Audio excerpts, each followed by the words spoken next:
Students welcome back to RB classes. Students आज हम class 10th का चैप्टर सेकंड जो है उसकी इंट्रोडक्शन पढ़ेंगे। इससे पहले हमने चैप्टर 1 पूरा कंप्लीट किया है विद इंट्रोडक्शन। ठीक है, तो जिन बच्चों ने वो नहीं देखा है प्लीज़ आप वो देख लीजिएगा पहले। ठीक है, तो आज हम चैप्टर सेकंड स्टार्ट करने वाले हैं जिसकी इंट्रो इस वीडियो में हम कंप्लीट करेंगे। Introduction to polynomials. तो सबसे पहले आपको पॉलिनोमियल्स का पता होना चाहिए।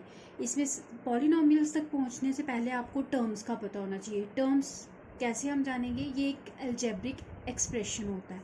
सपोज करो मैं यहाँ पे लिख देती हूँ 6x²। ये एक अलजेब्रिक एक्सप्रेशन है। ठीक है, लेकिन इसमें टर्म्स क्या हैं? ये 6 अलग से और ये x² अलग से, ये क्या है?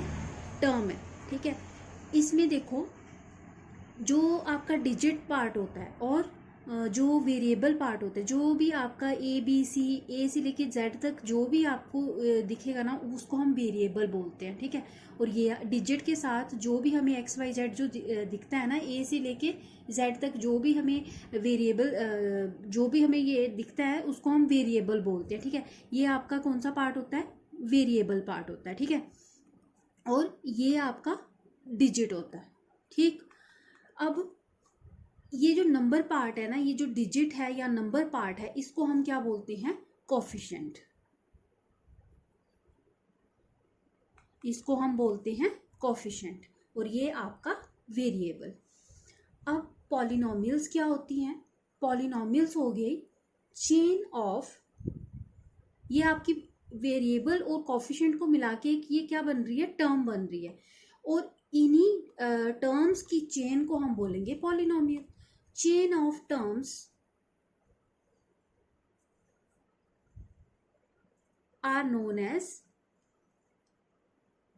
polynomial। जैसे फॉर एग्जाम्पल कुछ भी ले लो आप, 6x² + 4x + 3 = 0। ठीक है, ये आपकी पॉलिनोमियल कहलाएगी। अब पॉलिनोमियल्स की कुछ टाइप होती है, monomial, binomial, trinomial.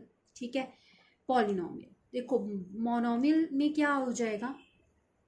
Only a single term, इसको हम बोलेंगे मोनोमियल। ठीक है, बाइनोमियल में 4x + 9, तो ये हमारी क्या हो जाएगी? बाइनोमियल। इसी तरीके से ट्राइनोमियल में आपके पास 3 होंगे, 4x² + 2x + 3, ये क्या बन गई आपकी? ट्राइनोमियल, जहाँ पे 3 है, 3 टर्म्स हैं। ठीक है, इसी तरीके से पॉलिनोमियल क्या हो जाएगी? जहाँ पे मोर देन 3 होगा, मोर देन 3 टर्म्स। ठीक, नेक्स्ट आपको पता होना चाहिए कि डिग्री क्या होती है। ठीक है, अब डिग्री क्या होती है? हाईएस्ट पावर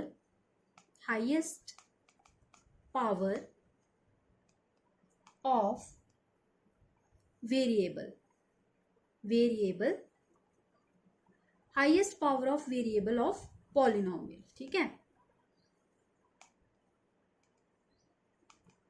फॉर एग्जाम्पल यहाँ पे मैं आपको जैसे यहाँ पे एग्जाम्पल ले रहे थे हम 4x² + 2x + 3, तो यहाँ पे वेरिएबल क्या है? सबसे पहले आपको वेरिएबल पता होना चाहिए। तो यहाँ पे वेरिएबल है आपका x। अब इसकी जो पावर, हाईएस्ट पावर होगी वही हमारी डिग्री कहलाएगी। तो यहाँ पे x की पावर क्या है? दिखाई कुछ नहीं दे रही, इसका मतलब 1 तो है ना, और यहाँ पे 2 है, इसका मतलब हाईएस्ट पावर यहाँ पे है हमारी 2, और यही हमारी क्या कहलाएगी? इस पूरी पॉलिनोमियल की डिग्री कहलाएगी। ठीक है, तो highest power of variable of polynomial को ही हम डिग्री कहते हैं। ठीक है, उसके बाद इसमें भी टाइप्स आ गई, लीनियर और क्वाड्रेटिक और क्यूबिक। लीनियर में क्या होता है? अगर मैं सिंपली यहाँ पे लिख दूं 3x + 4, तो ये हमारी लीनियर इक्वेशन होगी। ठीक है, लीनियर पॉलिनोमियल होगी, या इक्वेशन भी हम बोल सकते हैं। अब उसके बाद अगर यहाँ पे मैं पावर डाल दूँ, सपोज करो 7x² + 3x + 4, तो ये क्या बन गई हमारी? ये क्वाड्रेटिक बन गई, ठीक है, इक्वल टू 0 भी लिख लो। ये हमारी क्वाड्रेटिक इक्वेशन बन गई या फिर क्वाड्रेटिक पॉलिनोमियल बन गई। उसके बाद क्यूबिक की बात करें तो यहाँ पे अगर मैं लिख दूँ 3x³ plus 12x² plus 2x minus 4, तो ये हमारी जो पॉलिनोमियल होगी ये क्यूबिक कहलाएगी, क्योंकि इसमें जो वेरिएबल की हाईएस्ट पावर है वो क्या है 3, ठीक है। जहाँ पे हाईएस्ट पावर वेरिएबल की 2 होगी वो क्वाड्रेटिक कहलाएगी, जहाँ पे हाईएस्ट पावर वेरिएबल की 1 होगी वो लीनियर कहलाएगी, जहाँ पे हाईएस्ट पावर 3 होगी वो क्यूबिक कहलाएगी, ठीक है। और आपने एक चीज़ और याद रखनी है, power of polynomial is always a whole number. जो पॉलिनोमियल की पावर है वो हमेशा होल नंबर होगी, इसके अलावा नहीं होगी। जैसे अगर पावर में दिया है 2.5, ठीक है, एक्स की पावर, तो ये जो है इस तरीके की जो इक्वेशन होगी वो पॉलिनोमियल ही नहीं कहलाएगी, ठीक है। वो हमेशा होल नंबर होगी, उसकी पावर 0 से लेके 1 2 3 इस तरीके से वैल्यूज होंगी, मतलब पावर होगी, ठीक है। पॉइंट्स में पावर नहीं होगी। जहाँ पे भी आपको पॉइंट्स में या एक्स की पावर 3/2, तो वो पॉलिनोमियल नहीं कहलाएगी। तो यही थी इसकी इस चैप्टर की इंट्रोडक्शन। तो उम्मीद है आपको समझ में आया होगा। अगर आपको थोड़ा भी समझ में आ रहा है, मेरे चैनल से थोड़ा भी फ़ायदा हो रहा है, तो प्लीज़ शेयर सब्सक्राइब करिए, ठीक है, और लाइक भी करिए। Thank you.